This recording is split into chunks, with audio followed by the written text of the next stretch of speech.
Good afternoon to everyone. It is another hot day here in Sacramento. We're in the not quite middle of July. And I've gotten a lot of actually really cool feedback, I think, about the channel and a lot of comments on videos that people liked, which is super useful because it gives me an idea of what to continue doing. Of course, you know, it's me, so everything is sort of raw and uncut and random, and all kinds of things happen on this channel, and that's going to be the way it will always be. But if people have recommendations, like I've said before, I like to hear them, and there's a couple things I heard that people want to see more of, so I'm gonna do more of that. And one of them is people liked the video I did on the Natalia Grace documentary a couple of weeks ago. So I thought I would do another one on another documentary I saw. I think I'm actually kind of late to this party too. I know I remember opening up my Netflix and seeing it was trending for many, many weeks. I don't know if it still is, but it was definitely on the top watched of Netflix for quite a while. And I watched it a couple of days before the 4th of July, like that weekend before the 4th of July.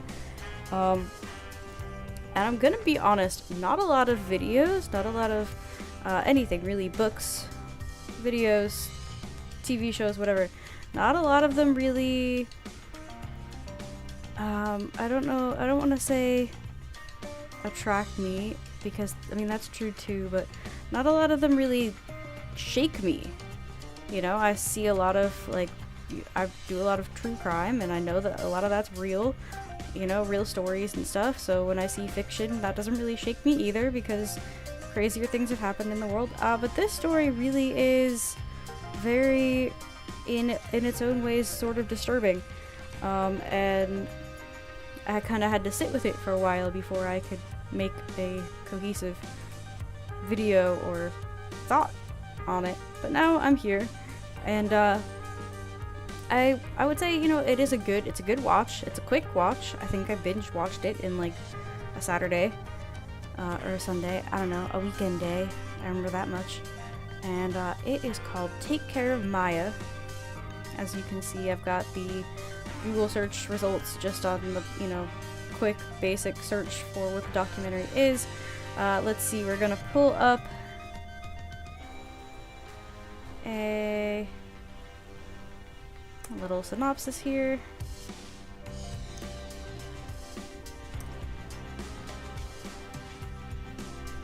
Or we're not, because my computer wants to be hokey.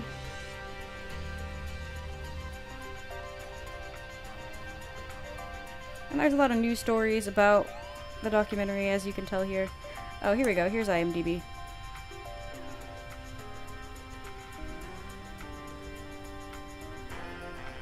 So, let's see. Can we find like a trailer or something?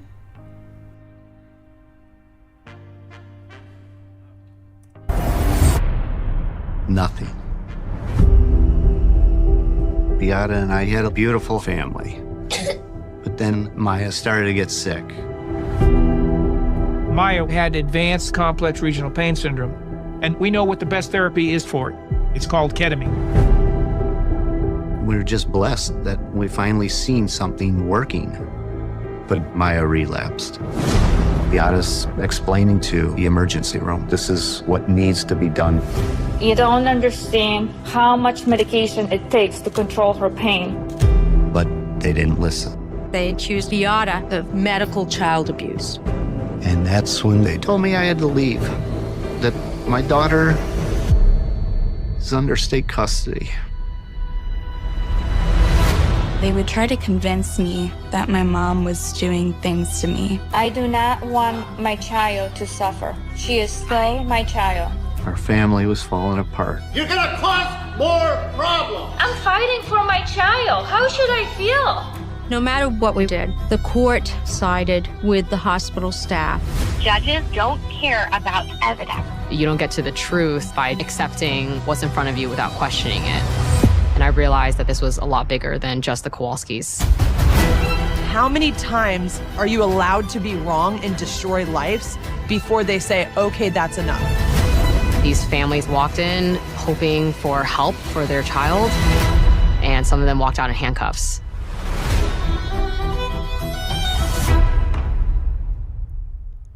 All right, there you go. So, what is this? Oh, just a little Netflix logo thing. Okay. Hi, Barbie. How about you? Hi, Ken.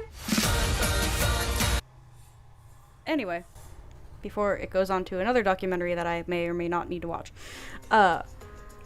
So yeah, this is what I watched a couple weeks ago, and it was a good watch. It was very deep, so you know, if you're not prepared for something very sort of deep and dark, definitely not what you want to be tossing on. If you're wondering what all that noise is in the background, by the way, they're doing like some type of landscaping here at my apartment complex, so that is vaguely annoying, but it is kind of where we're at. Let's see though. Let's jump into my thoughts on this documentary. So, as you can kind of tell by the little trailer there, it's about a girl who seemed like she was living a very happy family life here in, I think, Florida, and she developed a pain disorder. And they went to a bunch of doctors, they tried to figure out what was wrong, they tried a bunch of therapies, she was, you know, slowly declining, not able to walk, not able to move very well. So they finally take her to this one doctor, and the doctor says, I know what she has, this is the diagnosis, and the best treatment is high-dose ketamine. Now, actually, we're gonna take a second and look up some stuff about that, because ketamine is a very interesting medication. A lot of people unfortunately know it more on the streets. It's known as like Special K, or you know, something that people take at parties, and has led to, unfortunately, people getting hurt and getting messed up and taking it and blacking out. And it's a dissociative drug, so they do sort of black out and not remember stuff, and I think it's been used for like date rape and stuff like that, unfortunately. Let's see. But it's also, which is why I'm looking it up right here, it's also used lately in a lot of new therapies for, as in this girl's case, pain disorders. It's used to treat PTSD and emotional struggles and things like that. It's being used because it is, I guess, sort of neurogenerative, and it heals a lot of components in the brain in some way or another. Let's see. Ketamine fast facts.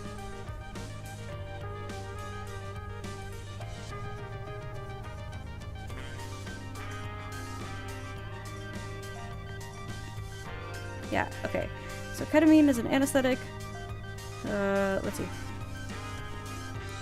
And is abused for its hallucinogenic properties. Its predominant legitimate use is as a veterinary anesthetic, that is true. However, it has been approved for use with both animals and humans. Abuse of the drug gained popularity when users discovered that it produces effects similar to those associated with PCP.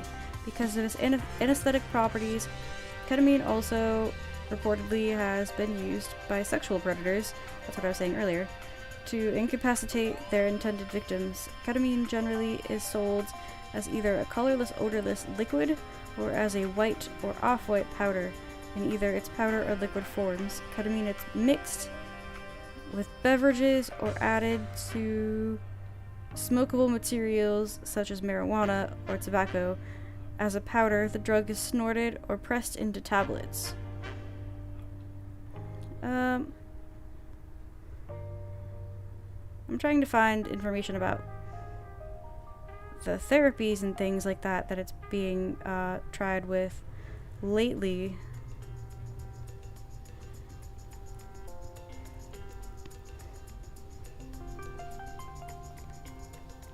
Use of ketamine has been associated with serious problems, both mental and physical. Ketamine can cause... what? Oh, can cause who uses it... Oh, I'm reading the wrong way. Okay. So yeah, it does have sort of some detrimental effects if it's used in very, very high doses. One of the most common being issues with the bladder.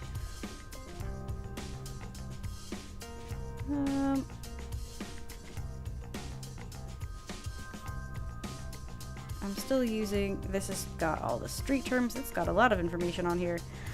I'm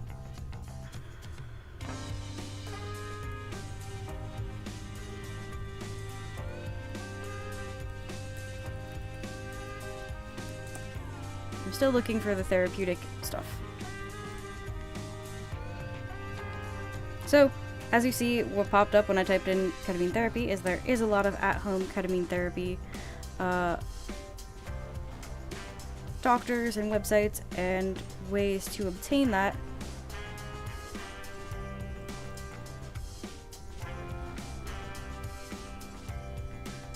So yeah, here it says effective for managing depression, anxiety, and post-traumatic stress disorder. So it is being used more widely in that type of usage. People are able to receive it at home in various forms, and under, you know, certain supervision. You have to do certain things, certain reports in order to use it, but it is being used for individuals in a less clinical setting. Although there are certainly locations you can go to receive this therapy too, but definitely very commonly being used right now as a way to help navigate mental health difficulties. And I can actually sort of speak to that, which is kind of what interested me in this documentary. Is I can honestly sort of speak to that as someone who has used at-home ketamine treatments, and how it has helped me with my mental health. I am a proponent of the ability to take ketamine and its effectiveness in healing the body. So this girl, I'm not trying to, you know, make an advertisement for ketamine therapy as much as I think it is very helpful. But this girl used it to treat pain under the guidance of a doctor. She went to Mexico and did some kind of 5-day ketamine induction where they gave her a very high dose of the drug, and I think they comatosed her for 5 days, which sounds really scary, especially as a child. I can't really speak to the legitimacy of that kind of intense usage or the kind of therapy. I can definitely speak to how beneficial ketamine can be, but on more smaller doses and more less less frequent uses than 5 days of very high dose. So yeah, I'm not really sure how I feel, to be completely honest, about this induction thing. But if it helped her, I mean, ultimately that's all that matters, right? It helped her for many years, I think like 2 or 3 years, because of this drug. And then she relapsed, and when she went back into the hospital, her parents tried to tell them what she needed, and the hospital didn't want to give it to her because of other associations with the drug, subsequently leading, also very unfortunately, to her being taken away from her family and being placed in court custody while in the hospital. So this girl is in the hospital and not able to see her family, which is really jacked up in my opinion. Her mom fought and tried to get them to understand. They just wouldn't understand. They were trying to treat her without the ketamine. Some days she had good days and some days she had bad days, and that's not because the treatment that they were giving was working, but because that's just kind of normal with chronic pain. So, you know, her mom continued to fight. They were accusing her, the hospital and the courts, they were accusing her of Munchausen's by proxy, which is a condition where someone uses another person for medical gain. That's not a very good description. We're gonna look that up too. I don't know if anybody's familiar with, I don't even know how to spell this, Munchausen's by proxy. I don't know if anybody is familiar with the Garnet Spears case from maybe like 10 years ago, but that's a perfect example of something that was Munchausen's by proxy, where this mom was purposefully making her child sick for her own personal gain, for pity, and for the rush of, oh my god, like there's something wrong with my kid, I need to take them to the hospital, I need to fight for them, I need to give them everything they need. That whole kind of, I don't know, that appealed to her in some weird way that I'll never be able to understand. Let's see, can I get a definition?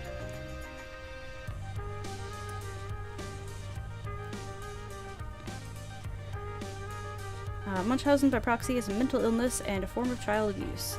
The caretaker of a child, most often a mother, either makes up fake symptoms or causes real symptoms to make it look like the child is sick. That's really screwy, in my opinion. And they were accusing this girl's mom of having that condition, which some people, you know, they watch this documentary and they still believe that. But I don't believe that. I think that this mom genuinely fought for her child who was genuinely sick. And they were wrong by making those accusations based on the fact that they didn't understand the need for the girl's treatment and they didn't understand the depth of the disorder. And that's sort of the whole synopsis of this documentary. Not synopsis, but the whole sort of underlying issue of this documentary is that there are so many families who have people, you know, loved ones, children, who have rare conditions, and of course, you know, we're all human, right? So we can't expect people to know everything about every condition, but we would figure that, especially now with the internet, that medical healthcare workers would do their due diligence and research these conditions and talk to these doctors and do whatever digging they need to do before they jump to conclusions like abuse and like mental illness of the family and before they take their kids away. Unfortunately, spoiler alert, and I think the thing that rocked me the most about this documentary is that her mom fought so hard in trying to get her child back that she ended her life. And that is very, very sad to me because of everything that Maya, the girl in the story, went through, and her family went through, and her mom went through. That kind of ending is just very difficult and very heartbreaking, just even to consider. And that should have never happened if the doctors had done their research and listened the way they're supposed to do. I don't think that would have been an issue in the first place. And I think we need to do better. As a country, as people, we need to do better, and we need to not jump to conclusions, and we need to do our research and see both sides of a coin when both sides may be presented. And that's something I think people don't do very well all the time. Even if somebody's presenting me an idea that I think is completely batty, if somebody said like, hey man, you should drink orange juice and it'll cure your cancer. Alright, if there's research to tell me that that's viable, I would look into it, even if I think it's totally kooky. And these guys work in fields of childcare and in fields of medical care, and they should do that. I don't even work in those type of fields, and I would do that. So that's my takeaway from that video, is more awareness needs to be raised of these little known conditions and these little known therapies. Stigma of parents who are advocating need to kind of be a little bit lowered. Unfortunately, you know, there are always people who buck the system and always mess it up for the people who are doing right. And the same goes for medications. There's a lot of great medications out there, you know. Valium has its uses, Xanax has its uses, marijuana, of course, has its uses, and it also has its abuses. So, you know, there's too many people who buck the system, but there's also just as many people who need to listen and to advocate for the good of these things. So, with all that said, I'd be very interested in if you've watched the documentary, or if you have experience with any of the sides of this, whether it be the court situation or the medical situation or ketamine use, I would definitely be interested in hearing your thoughts too. As usual, if you have a documentary or something you think I should look at and talk about, I would be totally up for that. Any sort of feedback, suggestions, whatever it may be, always shoot them my way. Always subscribe, share, like, you know how it goes. And I'll probably be back a little bit later with another kind of content. I think I have a friend over and we're gonna record some music, and I might do a little bit of showcasing that. So more to come in the next few days. This channel has grown exponentially over the last couple days, and I'm super excited to see so many new and unknown faces. It kind of drives me to keep going, so we're gonna keep going on this crazy ride, and I'm glad that you all enjoy this sort of raw and uncut and unfiltered content. So till next time, have a great rest of the day, couple hours, whatever it may be.